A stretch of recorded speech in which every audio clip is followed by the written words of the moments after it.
श्री विट्ठल भगवान की परम भक्ता थी एक, उनका नाम था जनाबाई। क्या नाम था? जनाबाई। जनाबाई बचपन से ही विट्ठल भगवान से बहुत प्रेम करती थी। आषाढ़ की एकादशी पर पंढरपुर में इतनी भीड़ होती है, इतनी भीड़ होती है, जहां पर विट्ठल भगवान विराज रहे हैं, इतनी भीड़ होती है कि वहां लोग दर्शन करने मंदिर में अंदर नहीं जाते। ऐसा कहते हैं आषाढ़ की एकादशी को पंडरीनाथ भगवान ध्वजा में आ जाते हैं, तो मंदिर की ध्वजा का ही दर्शन करते हैं सब। मंदिर के अंदर तो सीमित लोग जाते हैं। आषाढ़ की एकादशी को जनाबाई अपने माता पिता के साथ पंढरपुर आ गए और उस भरे भीड़ में जनाबाई खो गई। स्वाभाविक रूप से क्या होता है कि जब व्यक्ति कहीं भीड़ में खो जाता है तो रोता है, लेकिन जनाबाई नाच रही थी। क्यों? जनाबाई नाच रही थी, आनंदित हो रही थी। बोले अच्छा हुआ, अब मैं इन संतों के पास ही रहूंगी, इन भक्तों के पास ही रहूंगी, पंढरपुर में ही रहूंगी, विट्ठल के पास ही रहूंगी। ऐसी जनाबाई। माता पिता बिछुड़ गए, जनाबाई दूर हो गई, छोटी सी थी। चंद्रभागा नदी है पंढरपुर में, वहां जाकर के जनाबाई बैठ गई। प्रयास किया पंडरीनाथ भगवान का दर्शन हो जाए, पर इतनी भीड़ कि 4 दिन तक जनाबाई को ठाकुर जी के दर्शन नहीं हुए।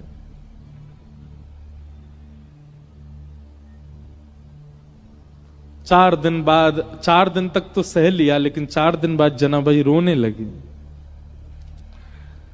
और चंद्रभागा तट पर बैठ करके वहां प्रेम से विट्ठल भगवान को कहते हैं विठोबा। क्या कहते हैं? विठोबा। जैसे हमारे यहां कान्हा, कनुआ, गोपाल, ऐसे पंढरपुर में विठोबा। रोने लगी जनाबाई, विठोबा कब मिलोगे? विठोबा मुझसे क्यों नहीं मिल रहे हो? विठोबा देखो मैंने सब तो छोड़ दिया आपके लिए, आप क्यों नहीं आ रहे मेरे पास? देखो ना विठोबा, मैं मेला में खो गई, माता पिता मुझसे बिछुड़ गए, मैं फिर भी दुखी नहीं हुई क्योंकि मुझे पता था आप मिलोगे मुझे, क्यों नहीं मिल रहे हो? इतना रोई कि उनके अश्रुओं का जल बह करके चंद्रभागा जी में जाने लगा। तभी चंद्रभागा जी ने कृपा की और श्री नामदेव जी महाराज को वहां भेज दिया। नामदेव जी पंडरीनाथ भगवान के परम भक्त हुए। मैं ज्यादा विस्तार में नहीं कहूंगा, बहुत बड़ी कथा है, थोड़ी सी एक बस रास बता दूं, रास किसे कहते हैं। नामदेव जी ने देखा छोटी सी बालिका रो रही है, विठोबा कब मिलोगे? विठोबा कब मिलोगे? नामदेव जी उस बालिका से बोले, लाली तुम कौन हो? बोले मेरा नाम जना है। तुम्हारे माता पिता कहां हैं? बोले वो तो खो गए, मिले नहीं। तुम्हारा घर कहां? बोले मुझे नहीं जाना, मेरा घर पंढरपुर ही है। विट्ठल रुक्मणी ये मेरे माता पिता। और जनाबाई पता क्या कहती थी? मेरे पिताजी रुक्मणी है, मेरी मां विट्ठल है। वो उल्टा बोलती थी। देखो कैसी भावना भक्तों की। वो ठाकुर जी को अपनी मैया बोलती थी। इसीलिए पंढरपुर में विट्ठल भगवान को कहते हैं माउली। क्या कहते हैं? माउली। माउली मतलब मैया। जनाबाई कहती रुक्मणी मेरे पिता हैं और विट्ठल मेरी मैया है। उनका ये भाव सुनकर के नामदेव जी के नेत्र सजल हो गए। कितनी सुंदर भावना। और छोटी सी जनाबाई का हाथ पकड़ करके नामदेव जी, चलो मेरे घर रहना, तुम वहीं चलो, और अपने घर ले आए। नामदेव जी के यहां नियम था, रोज शाम को कीर्तन होता था और उस कीर्तन में अनेक वैष्णव आते थे, चारों तरफ घेर के बैठते, बीच में नामदेव जी बैठ के गाते, मृदंग बजती, कांसे बजते, बढ़िया लोग उछल उछल करके नृत्य करते। लेकिन बहुत ध्यान से सुनिएगा, सबको कीर्तन दिख रहा था, सबको नृत्य दिख रहा था, सबको नामदेव जी गाते हुए दिख रहे थे, लेकिन दूर बैठी जनाबाई देख रही थी। तभी उसने क्या देखा? सुंदर पीतांबरी पहने, मत्स्याकृत कुंडल धारण किए, सुंदर मुकुट धारण है, कमल जैसे नेत्र हैं और अपने कमर पर हाथ धर करके नाचते हुए नृत्य करते हुए श्री पंडरीनाथ आ रहे हैं। और बीच कीर्तन में उछल उछल करके पंडरीनाथ नृत्य कर रहे हैं। जनाबाई ने जैसे पंडरीनाथ को देखा दौड़ करके भीड़ के बीच में गई। ठाकुर जी उछल उछल के नाच रहे थे। जनाबाई सबको कहती, अरे देखो विट्ठल नाच रहे हैं, देखो विठोबा नाच रहे हैं। अब छोटी बच्ची जान के सब बोले हाँ नाच रहे हैं नाच रहे हैं, पर दिख किसको नहीं रहे थे। खूब रोए और खूब ताली बजाए। ठाकुर जी ज्यों ज्यों उछल के नाचे, जनाबाई ताली बजाए। कीर्तन विश्राम हुआ, ठाकुर जी चले गए। रात भर सोई नहीं, कुछ खाया नहीं, सोचती रही कैसे नाच रहे थे, कैसे आनंद कर रहे थे। दूसरे दिन फिर कीर्तन हुआ, फिर कीर्तन में ठाकुर जी आए, फिर नाचे। जनाबाई को फिर दिखे, जनाबाई फिर चिल्लावे, दूर हट जाओ, देखो ठाकुर जी नाच रहे हैं।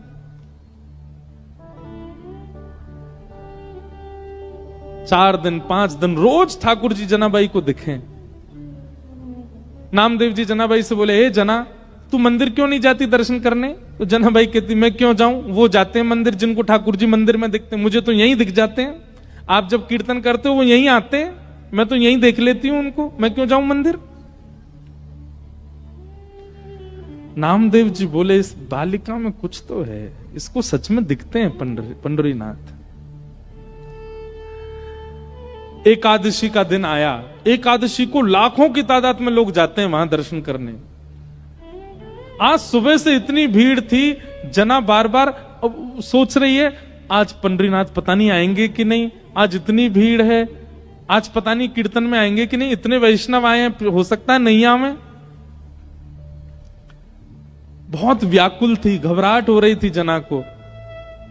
जैसे ही कीर्तन प्रारंभ किया नामदेव जी ने, बहुत देर हो गई ठाकुर जी नहीं आए। जना बोली, मुझे पता था आज नहीं आएंगे, बहुत भीड़ होगी। आज पहली बार जना ने मन बनाया मैं मंदिर में जाके दर्शन कर आऊं, वो नहीं आ पाए तो मैं चली जाऊं।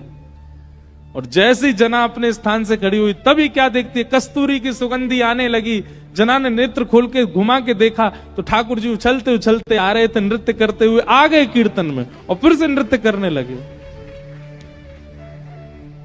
जना इतनी प्रसन्न हो गई, मेरे लिए ठाकुर जी आ गए। लेकिन पहले जितना रो रही थी उससे अधिक रोने लगी। क्यों? बोले, आज एकादशी है, सुबेरे के भोर के 4 बजे ब्रह्म मुहूर्त से पंडरीनाथ खड़े रहे होंगे, इतने लोगों ने इनको प्रणाम किया होगा, ये बैठे भी नहीं होंगे। एकादशी के दिन ठाकुर जी का एक क्षण के लिए भी कपाट बंद नहीं होता, इतने भीड़ होती है कि खड़े ही रहते हैं ठाकुर जी दर्शन देने के लिए।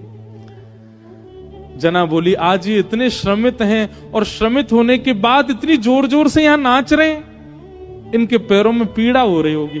तो जनाबाई क्या करती, नामदेव जी धीमे कर दो गति कीर्तन की, क्यों आप जोर से गाओगे ठाकुर जी बहुत जोर से उछलते हैं, फिर आप गति धीमी कर दो, आप गति शांत कर दो। अब उनकी कौन सुने, वो तो छोटी बालिका। और तेज होने लगा और तेज, जनाबाई तो बिखर गई, अरे धीमे करो कीर्तन, पंडरीनाथ को कष्ट हो रहा होगा। लेकिन छोटी बालिका मान करके सबने उठा के किनारे बैठा दिया, सब अपने कीर्तन में नाचने लगे। थोड़ी देर बाद जब कीर्तन विश्राम हुआ, आज जना की रुदन में हुंकरियां आने लगी, श्वास रुकने लगी बार बार, और बार बार हृदय पे हाथ रख के बोले, अरे कोई पुजारियों से जाके बोल दो कोई लेप लगा दें, कोई पुजारियों से जाके बोल दो अब मंदिर बंद कर दें, मेरे विट्ठल को, मेरे विठोबा को बहुत पीड़ा हो रही होगी, कोई उनके चरण दबा देना, घी की मालिश कर देना। रोते रोते रोते रोते अर्धरात्रि हो गई, चिंता में आ गई, पता नहीं चरण दबाए होंगे कि नहीं। जनाबाई की इस विरह वेदना को ठाकुर जी सह नहीं पाए, और इतने में ही अर्धरात्रि में नामदेव जी के घर के आंगन में जहां जनाबाई बैठ के रो रही थी, ठाकुर जी प्रकट हो गए साक्षात। और प्रकट होकर के यही पंडरीनाथ, यही विट्ठल भगवान जनाबाई के सामने खड़े हुए, और खड़े होकर तुरंत बैठ गए, अपने दोनों पैर जनाबाई की गोद में दे दिए, ले रोए मत, दबा ले मेरे पैर, इतना रो रही है सुबह से। जना भाई रुको मैं घी वो भी लेके आया हूं, ले घी लगा पामन में, इत्र लेके वो भी लेके आया हूं अपने संग, अपने आप ही व्यवस्था लेके आए सारी। ठाकुर जी बोले अब पाम दबा मेरे, और जनाबाई घी लगा रही है, उस पर इत्र लगा रही है, ठाकुर जी के कोमल कोमल चरणों को अपने हाथों से दबा रही है। लक्ष्मी जी कह रही है जो सौभाग्य मुझको नहीं है वो इस जना को प्राप्त हो रहा। इसे कहते हैं रास। क्या कहते हैं? रास। ये रास है। रस और रास में ये अंतर है। जनाबाई बोली छोटी बच्ची है, उसको वेद स्तुति तो आती नहीं। आपने कुछ खाया? ठाकुर कल क्या खाया था आपने? ठाकुर जी बोले दाल चावल खाए, पूरन पोली खाई। अच्छा, परसों क्या खाया था? ठाकुर जी बोले दाल चावल खाए, पूरन पोली खाई। बोले रोज एक ही खाते हो आप? ठाकुर जी बोले मंदिरों में यही है, एक ही नियम है, वही बनता है, हर रोज वही पाते हैं हम, उसके अलावा। बोले आपका मन नहीं भरता इससे? बोले भर जाता है, पर क्या करें, ठीक है जैसे सब पवाएं बढ़िया। तो जनाबाई बोली आपकी आज्ञा हो तो मैं बनाऊं कुछ अलग, कुछ नया आपको पवाऊं। ठाकुर जी बोले अर्धरात्रि को? बोले हाँ मैं बना दूंगी, मुझे अच्छा बनाना आता है। अब सोचो, ये चिंतन की बात है। आधी रात है, सब सो रहे हैं नामदेव जी के घर में, और चूल्हा उठा करके जनाबाई बीच में रख रही है, लकड़ी उठा के ठाकुर जी ला रहे हैं जलाने के लिए। ठाकुर जी लकड़ी लगा रहे हैं, जनाबाई कह रही है फूंकनी से फूंक मारो तो बढ़ेगी वो। ठाकुर जी फूंक मार रहे हैं। मां पतीला रखा है, बिठोवा लेके आओ, तो ठाकुर जी लेके आए। जनाबाई धो रही है, दोनों मिलकर के प्रसादी बना रहे हैं। जनाबाई बैठ गई, छोटे छोटे हाथों से छोटी छोटी रोटी बना रही है, रोटी बना के रखती है। ठाकुर जी के लिए दाल बनाई, कढ़ी बनाई, जो नए नए कुछ सामग्री बनाई, परोस दी सामने। ठाकुर जी को पवाने लगे। इतने प्रेम से ठाकुर जी पाते। और जगह तो मना करते हैं, नहीं बस बस हो गया। ए जना तू थक तो नहीं गई? नहीं थकी, एक और बना दे, हाँ पवा दे। ऐसे जना के साथ आनंद करते ठाकुर। जनाबाई की स्थिति ऐसी हो गई थी, एक बार जब जनाबाई की उम्र हो गई, बड़ी हो गई जनाबाई, तो कबीर दास ने जनाबाई के बारे में सुना। बोले महाराष्ट्र में एक परम भक्ता है जनाबाई, तो कबीर दास दर्शन करने के लिए गए। तभी किसी से पूछा जनाबाई कहां? बोले आगे वाली गली में घर है उनका, मिल लीजिए। कबीर दास जैसे गए तो वहां पे महाराज भीड़ लगी थी, लड़ाई हो रही थी, दो माताएं एक दूसरे से लड़ रही थी। कबीर दास जी ने जाके पूछा भाई ये लड़ाई क्यों हो रही है? बोले अरे ये जो लड़ रही है ये इसका नाम है जनाबाई, ये दूसरी मैया से इसलिए लड़ रही है, कल कंडे थापे थे ऊपर, कंडे समझते हैं, गोबर के उपले थापे थे, अब उनको निकाल के ले जाने में अब ये जनाबाई कह रही है कि ये अपने कंडों के साथ मेरे कंडे भी ले गई है। अब लड़ाई इस बात की हो रही है कि वो सामने वाली कंडे दे रही है और जनाबाई कान से लगा करके फेंक देती है, बोली ये मेरा नहीं है, मेरा वाला दो। और बोले कंडे में भी मेरा तेरा क्या होता है? कबीरदास बोले कान से क्यों लगाती है? कबीरदास बोले ए जना सुनो, कंडे ही तो हैं गोबर के, कोई भी उठा ले, वो दे तो रही है सामने वाली, ले जाओ। बोले नहीं मेरे चाहिए। बोले तेरे उस पर लिखा है क्या कुछ? बोले लिखा नहीं है। जिस कंडे को कान पे लगाने से विठोवा विठोवा विठोवा विठल विठल ध्वनि आने लगे, समझो वो मेरे हैं, बाकी सारे इसके। कबीरदास बैठ गए वहां पर। बोले भैया किसी के मुख से नाम निकलता है, किसी के रों से नाम निकलते, पर इनके स्पर्श से जड़ वस्तु में से नाम निकलता है। कबीरदास स्वयं बीनने लगे, कंडा उठा, नहीं ये जना का नहीं है, फेंको। ए जना देखिए तेरा, इसमें से विठोवा आ रहा है। कबीरदास बीन के लाए। ऐसी जनाबाई। तो रास का मतलब क्या है? आपकी प्रेम लक्षणा भक्ति से प्रसन्न होकर के ठाकुर जी आपके लिए सहज हो जाएं, वो रास।